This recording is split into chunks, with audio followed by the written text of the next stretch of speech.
ప్రభునందు ప్రియమైన వారలారా, నేటి ఉదయకాలము వాక్య ధ్యానంలో ప్రవేశిస్తున్న మీ అందరికీ ప్రేమపూర్వకమైన ఆహ్వానము. అదే రీతిగా దేవుని దీవెనలు ఆశీర్వాదములు తోడుగా ఉండాలని కోరుకుంటున్నాను. ఈ ధ్యానాలు మీకు దీవెనకరంగా ఉన్నట్లయితే మీ స్నేహితులతో, బంధువులతో, మీ తోటి వారితో వీటిని పంచుకునవలసిందిగా మనవి. అదే రీతిగా ఇంకా ఛానల్ ఎవరైనా సబ్స్క్రైబ్ చేసుకున్నట్లయితే మీ యూట్యూబ్లో వీడియో అప్లోడ్ చేసిన వెంటనే నోటిఫికేషన్లో రావడం జరుగుతుంది. కనుక మీకు దీన్ని వీక్షించడం చాలా అనువుగా ఉంటుందని జ్ఞాపకం చేస్తున్నాను. ప్రార్థించుకొని మన ధ్యానంలో కొనసాగుదాం. కృపా కనికరములు గల దేవ, వాక్యం ద్వారా మాట్లాడుతూ మాలో ప్రతి ఒక్కరిని బలపరచమని, మా ఆత్మీయ జీవితాలని కట్టమని మా ప్రభు రక్షకుడైన యేసుప్రభుల వారి దివ్యనామం అడిగి వేడుకుంటున్నాము. ఆమెన్. ప్రియమైన వారలారా, తిమోతికి రాయబడినటువంటి 2వ పత్రిక 1వ అధ్యాయం 15-16 వచనాల్లో అపోజిట్ పౌలు గారు తిమోతికి తెలియజేస్తూ, నేను చెరగొనిపోయిన తరువాత నాతో ఉన్నటువంటి వారు, నన్ను వెంబడిస్తున్న అనేకులు నన్ను విడిచిపెట్టి వెళ్ళిపోయినారు. కానీ ఒనేసిఫోరస్ నన్ను ప్రేమించి నా కొరకు దూర ప్రయాణం చేసి నేను ఎక్కడున్నానా అని వెతికి వచ్చి నాకు పరిచర్య చేసినటువంటి వాడు. కనుక దేవుడు అతన్ని కనికరించాలి అని పౌలు గారు తిమోతికి తెలియజేస్తున్నారు. ఆయన కొరకు, ఒనేసిఫోరస్ కొరకు, అతని కుటుంబం కొరకు పౌలు గారు ప్రార్థన చేస్తున్నట్లు కూడా తెలియజేస్తున్నాడు. ప్రభువు అతన్ని కనికరించాలి. చూడండి, పౌలు గారు చెరలోకి వెళ్ళిపోయినారు. ఆయన చెరలోకి వెళ్తారని ఆయనకు ముందుగానే తెలుసు. పరిశుద్ధాత్మ దేవుడు ఆయనతో అనేక మార్లు మాట్లాడి ఆయన్ని బలపరిచి పరిశుద్ధాత్మ తెలియజేసింది. శ్రమలు ఉన్నవి, యెరూషలేములో శ్రమలు, ఆ తర్వాత యూదేతరులైనటువంటి వారికి అప్పగించబడతావు అని, ఇదిగో అనేకులు ఎదుట నీవు నిలిచి నా కొరకు సాక్ష్యం చెప్తావని పౌలు గారిని పిలిచినప్పుడే తెలుసు. ఇదిగో రాజుల ఎదుట, అధికారుల ఎదుట, చక్రవర్తుల ఎదుట పౌలు గారు నిలిచి యేసు ప్రభుల వారి గురించిన సాక్ష్యాన్ని తెలియజేయడానికి నేను ఎంచుకున్నటువంటి సాధనం పౌలు గారు అని దేవుడు అననీయాతో మాట్లాడినాడు. నేను ఎంచుకున్న, నా కొరకు శ్రమను అనుభవించడానికి నేను ఏర్పాటు చేసుకున్నటువంటి సాధనము వ్యక్తి. శ్రమను అనుభవించడానికే పిలువబడ్డారు. శ్రమల్లోనే సాక్ష్యాన్ని తెలియజేయడానికి, శ్రమల్లోనే స్వార్థ ప్రకటించడానికి పిలువబడినటువంటి వ్యక్తి అని పౌలు గారి గురించి రాయబడి ఉంది. కనుక పౌలు గారికి ఇవేమీ కొత్తగా అనిపించట్లేదు.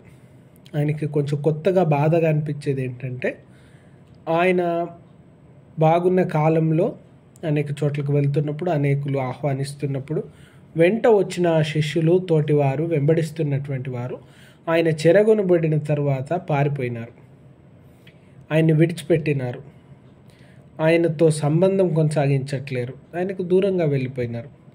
అది బహుశా ఆయనకు చాలా బాధాకరంగా ఉండొచ్చు. కానీ తనను ప్రేమించి తనను వెతుకుతూ వచ్చినటువంటి ఒక వ్యక్తి ఇక్కడ ఉన్నారు, ఒనేసిఫోరస్. అందరూ పారిపోయినా ఇతడు వెతుకుతూ వచ్చినాడంటే ఎక్కడున్నారు పౌలు గారు, ఎక్కడున్నారని. ఆయన నేటి మన భూభాగం లెక్క ప్రకారం ఆయన టర్కీ దేశంలో ఒక సంఘాన్ని చూసుకుంటున్నటువంటి ఒనేసిఫోరస్ గారు, ఎఫెస్సి ప్రాంతంలో సేవ జరిగిస్తున్నటువంటి ఆయన టర్కీ నుంచి రోమా వరకు ప్రయాణం చేసి వచ్చినారు. పౌలు గారిని చెరలో ఉన్నారు, ఆయన్ని కలుసుకోవాలి, ఆయనకు పరిచర్య చేయాలి, ఆయనకు ఆదరించాలి, ఆయనకు అక్కరలో ఉన్నటువంటివి తీర్చాలని అంత దూరంగా వచ్చినారు. అంత ప్రయాణం చేసి వచ్చి పౌలు గారికి పరిచర్య చేయడానికి ఇష్టపడ్డారు. ఇక్కడ పౌలు గారు ఒనేసిఫోరస్ కొరకు ఒక మంచి మాట మాట్లాడుతూ ఉన్నారు. ప్రభు అతన్ని కనికరించాలి. దేవుని వాక్యంలో జాలి, కనికరము అని 2 మాటలు మనం గమనిస్తూ ఉన్నాం. జాలి అంటే ఇతరులపై జాలిపడి వారిని చూసి, వారిని స్థితిని చూసి అయ్యో పాపం అని అనుకుంటాం, ఏదో కొంచెం సాయం చేస్తాం. కనికరము అంటే ఇతరుల బాధని చూసి కదిలింపబడి వారి కొరకు మేలు చేయడానికి, వారికి సహాయం చేయడానికి, వారున్న స్థితిలోకి వెళ్ళి మనవారు, నాకే ఆ శ్రమ కలిగింది, నాకే ఆ కష్టం వచ్చింది అన్నంతగా బాధపడి వారి పరిస్థితిని మెరుగు చేయడానికి, వారి కొరకు, వారి జీవితాల్లో, వారి కష్టాల్లో భాగం అవ్వడానికి ముందుకు వెళ్ళడం. సమరయుడు మంచి సమరయుని కథలో మనం చూస్తూ ఉన్నాం. ఒక వ్యక్తి గాయాలతో రోడ్డు మీద పడి ఉంటే, బాటలో ఉంటే, ఆ దారిలో వచ్చిన యాజకుడు లేవీయుడు జాలిపడి వెళ్ళిపోయినారు.